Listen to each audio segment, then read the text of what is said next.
It's not as developed a market as in the developed countries around the world.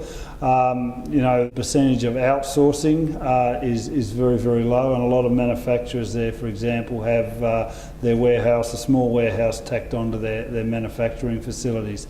But we have seen significant growth in the market, and there is significant demand. We see that China already seeing it, the outsourcing accelerating, and more companies looking at outsourcing the logistics and the warehousing to companies that focus, that specialise in that area. So as a result, we're seeing very, very strong demand for our warehousing facilities. The other trend that is going on in China is traditionally it's been very much an export-focused market, and over the last 2 or 3 years that has been really what has been driving the market is domestic distribution, and we see that segment of the market growing very, very rapidly over the next few years as urbanisation continues at a high rate in China, as the percentage of the middle class of disposable incomes increase.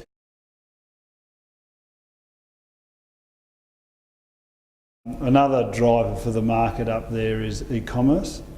And that's not just in China, that's a global phenomenon. I mean, we as an organisation, we're servicing companies like Amazon in Europe. We've done about 5 or 6 facilities for them over the last 4 or 5 years.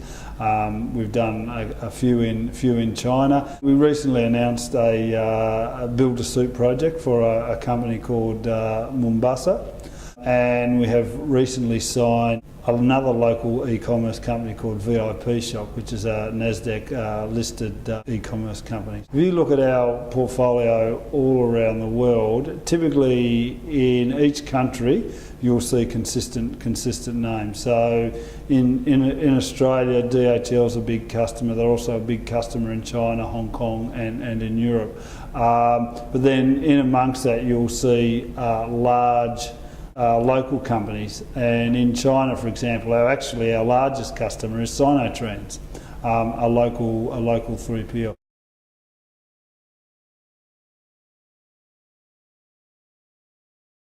Yeah, look, I think we can only go on what we're seeing in the market. I think we are very, very confident, despite the slowdown that we're seeing up there, that our segment of the market is undersupplied. So you're seeing the residential market obviously is quite high profile and quite highly publicised that has seen a slowdown. That is some would say is overbuilt, so there's an excess supply. Our segment of the market is very, very undersupplied. Because of the domestic economy and because of e-commerce, I'm seeing demand for product at the moment in our China portfolio the strongest I've ever seen it. So while yes, the export side is slowing down, we are still seeing retail sales growing quite strongly, not as high as what they were growing, but still growing at 14%, which is pretty strong growth. And the pie, 14% off a higher base. So